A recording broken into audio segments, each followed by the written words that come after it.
Hi, good morning and welcome to our series on the UTBT under the Banyan tree, the Banyan Chats series. I'm delighted to welcome Dr. Suraj Yengde, postdoctoral fellow at Harvard University, associated with both the Department of African Studies and Kennedy School, to our campus today. Welcome, Suraj. And I'm really delighted you're here. You know, I must mention that I don't know many people, probably you're the only guy I know whom a Nobel Prize winner in economics sought out with an email, can I meet you? You're also a guy whose book sold out in a month, the one which is a bestseller now. And people probably don't know that he is also been nominated for the highest literary prize, the Sahitya Academy. But most importantly for me is your iconic look, the Einstein look, Yes. and the dark glasses. I think it's very infectious. So I'm going to also copy you. I believe your glasses are giving the message, the future is so bright, I got to wear sunglasses. So Suraj, welcome to Gokhale Institute. I thank you so much, Vice Chancellor Ranade, for having me. Call me Ajit, please. I would love to do that. Sure. Thank you, Ajit, for having me here. Thank you. I am so excited. I'll just give you an explainer of how Professor Sen sought out. I mean, I sat in his class. We called it in jokingly Nobel class because it was taught by 3 professors. 2 of them were Nobel, Amartya Sen and Eric Maskin. Eric Maskin Yes. and Barry Mazur was also, who was a great mathematician. And the class was called Axiomatic Reasoning. And so we just ended up on the campus, and it's a philosophy department, old school. My main attraction was Professor Sen, and then when we saw it, he taught Panini. He went into the deep historical references of India's history, be it Hindu, metaphysics, and so forth. And then through that, the students were asked to, of course, draw the axioms of various teachings that they were having through various angles, and then provide a logical reasoning. So it was like you're reading Panini or you're reading something else, but then what you're doing is you're putting numbers to those thoughts, and so of course I was benefited. And when my book came out and he saw, and then he's like, he congratulated me. And you know what, I mean, I'm grateful to Professor Sen also, because when New York Times interviewed him, I think in 2022, when the year, they do one of those sections, the books you read and stuff. And the book, the one question he asked was, tell me a book that brought you closer to the author. And then he said, Caste Matters. That is fantastic. In fact, I should mention the book again, Caste Matters. I hope it's coming out in Marathi also soon. Ali Ali. Today, in fact, later I'm having a Charcha Satra.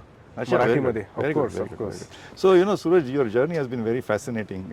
People describe you as from Nanded to Harvard, but I know that you've done training as a lawyer. Yes. And then you have actually worked in probably 4 continents, Correct. Asia, Africa, Europe, and America. Correct. And you've done work with the United Nations. Yes. And of course, and this book now. So I want to understand, because for, especially young people, I want to know what were your early influences, which sort of determined your direction.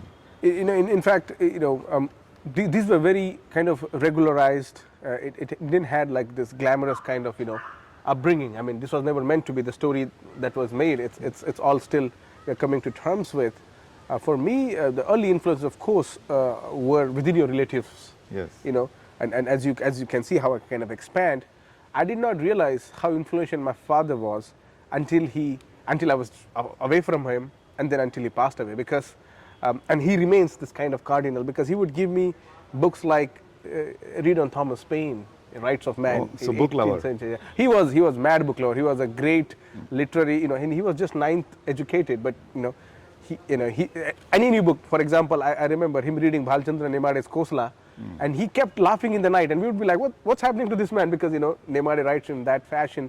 And so he was very in depth with the politics of Bamsef, Kanshiram. And so for me, the kind of fatherly care, and he was somebody, I'll just give an example. As kids, you misplace things. Right. Sometimes you misplace whatever little money you have had, and you have this whole, now I will get trashed. Penalized. Exactly. You are living in this deterrence. And then father would console us by saying, you did such a noble job today. And I was like, it's a noble deed indeed. And then he would say, the thing that you have misplaced will be benefiting to someone you don't even know. Oh, wow. So you have given this to somebody, and we will just feel great about it. Okay, well, and then my mom would just yell from the kitchen, please don't keep losing things for for account of noble deeds. That's great. And then of course the intellectual kind of influences kept on bridging, as I mean, Einstein was there, I was available, and as we were, growing up, and for me, the formative years of how to think about world remain important than doing something for the world, the idea of questioning. And so back in the States, I mean, I had a great influence of Cornel West. Oh yeah. Then How did that meeting happen? Very interestingly, he had left Harvard because he had some run-ins with Larry Summers, who was then the president, and That's who was right. also treasurer. Yes, of course. And Cornel West, being Cornel West, university professor at quite a young age, had come back to Harvard, and by 1990, I mean, already 80s he was superstar, 90s and all, he was just doing his thing, and so the administration didn't appreciate that, and so they would kind of quib about him, and there were a lot of internal things happening, and so one day Cornel West, and this is what New York Times reported, that one day he just decided it's enough and he just walked away. And so he had come back, there was a lot of lobbying, he went to Princeton, and then when he had come back, he gave an inaugural W.E.B. Du Bois lecture, the great African American intellectual. And when he gave, of course the hall was full, it was all, and people were having goosebumps. A guy next to me was just shaking, because every moment, or he gives a stab, he invokes some tradition, some culture, and he just makes it that you're part of this commune. And so when he was leaving, there's photos, snapshot and all, and I was also in the line, and I remember one of the big Indian central ministers was also standing in the line. He was like, can you take my picture? Oh, wow. Of course, and Cornel West was like, and then when he was passing by, I said, Professor West, my name is Suraj, and I'm a Dalit scholar here. He just like, the kind of facial expression, he was like, oh wow. And then he You came. know about India? And guess what? I mean, he had written about this. I mean, he had written about Malcolm X, he had written about Martin Luther King, and he had written about, mentioned Ambedkar also. So he had knowledge of this. And so what he told me, he said, let's meet up. And I go like, what the, I mean, Cornel West asking me to let's meet up. Then I sought him out in our friendship, and we co-published. We were meant to co-teach a course at Harvard during pre-pandemic. Wow. But then... So you must have made an impression. Oh, I think so. I think so. We did quite a things together. So, it's been a very fascinating. You've been blessed with these encounters, but I think you must have made an impression as well. So, I want to mention that you're actually coming back to India after a gap of about 3.5 years. Correct. And you, of course, are very prolific in your writing, and you do write about Indian stuff, the scene in India and the happenings here. But now that you're here in person and you're traveling around, do you notice any significant changes or anything that strikes you, any evolution of stuff, which is... I mean, let me preface this by saying, Ajit, you're also a prolific writer. I've not seen columns in lately from you, but at least the ones you would write, and the ones I liked about Indian middle class and the power it has, especially Kamala Harris when she had come to power, and I was looking for, when is Ajit going to write something next on economics? So I also keenly follow and look forward to the comments. See, I had come to India after pandemic era social media entangled mentality. What that means is people were stuck in their homes, and so the kind of space they had to express themselves, their desires, their anguish, their annoyance, their celebration, everything kind of conflated in that screen moment. And so people were, I mean, for me, everything that was happening in the world was actually happening on my rectangular screen. Yes. You know what I mean? Yes. And so there was a lot of extremities of any sorts, extremities of violence, extremities of stupidity, extremity of various natures that human beings can comprehend. And then I thought, before coming to India, I have to be careful, because my colleague who I was working with was put in jail. Oh. Yes, for nearly 2 years, again under flimsy charges. Of course. And so in academic circle, as you will appreciate, some of us who are working outside of India have deep concerns about India. Yes. Because it's not that you leave the country and you leave your, I mean, you live in that. So for us, especially in academic circles, the question was, the fear is real. So you can feel it, it's palpable? So when I'm here, I don't. You don't feel it? So Okay, here's the thing. So when I came here, I came with my own apprehensions. But then when I of course spent time in society, and probably the time people were reacting to it was a time. Now, at least in the circles I live in, and I wanna be very cautious. At least with me dealing with this circumstances, I have not come across this extreme banalities. I know. That I is think that's a very good point you make, because the personal experience is also important. While we of course get exposed, and you write about the social media, it amplifies but it distorts. correct. And then if you just get immersed in the world of social media, you will get a completely distorted picture. So this personal, I'm glad you made the personal observation, and I think I agree. My experience is also the same. The very fact in there's the reality here is different from what the impression you would get if you read it in the foreign press. And I think, and notwithstanding that people, I mean, of course, are catching hell. I don't mean to discount that. Sometimes this kind of conversations really lead you to think that you're not being careful. And if you really believe in how society has migrated from a settled thought to kind of vibrant thought, and what I see difference is, I actually in America I would never carry cash because it's a digital economy. Right. When I'm here, actually it's actually comparably it's far more advanced. I can pay Yes, the auto wala, the rickshaw wala with your with my phone. And Yeah. first I was like, I don't want to give my details.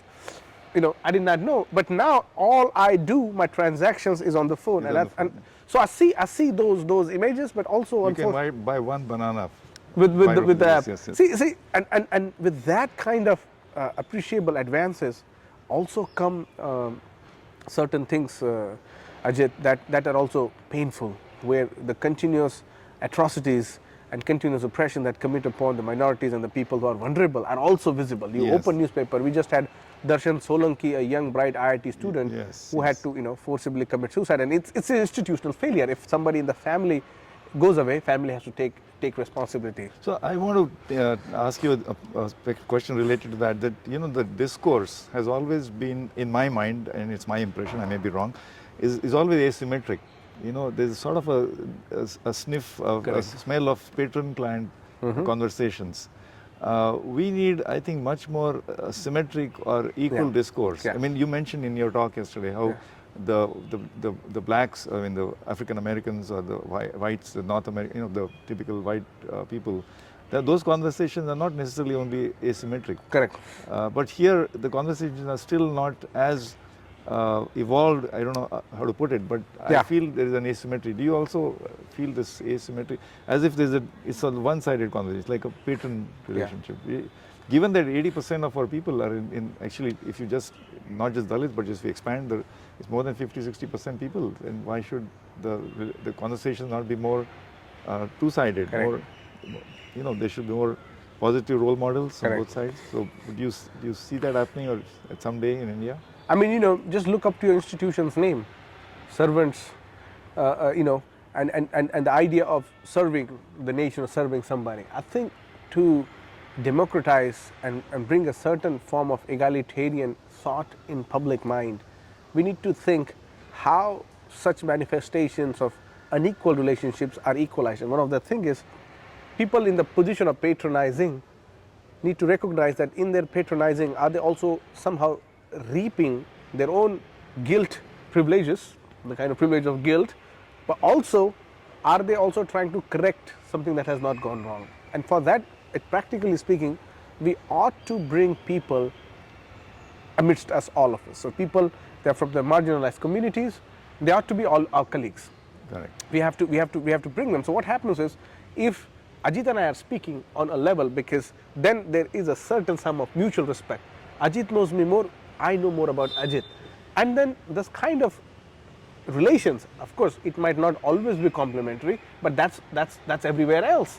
You might not see complementarity going along in the family. So if we keep on bringing more people within the portfolios, within the job market, and more importantly the societies, anything we do in India has to be democratically represented. I noticed yesterday you said that every course in India must include a compulsory course on anti-caste. Yes. Right? Yes.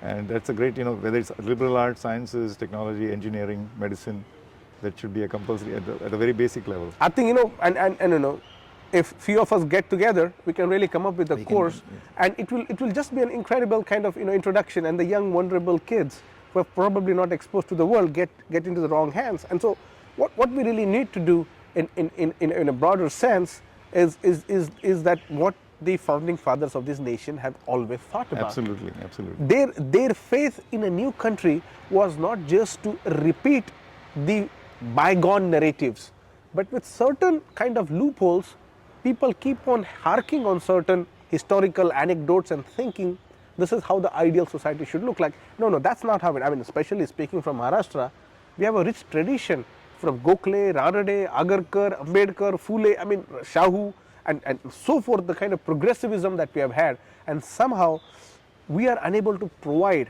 that kind of leadership. And I think the kind of representation that matters here is not just to a level of hiring, but they should also be part of our even simple as housing committees. If there are people from diverse communities, from any institutes, almost every organization or body in India should reflect what is outside there in India. Absolutely. Which is the demographic dividend that we, and you know what, it's such a beautiful thing, and we all know that it's not just question of diversity, but it's also about how to make ourselves better by learning from each other. In fact, since you mentioned Maharashtra also has a very strong syncretic tradition.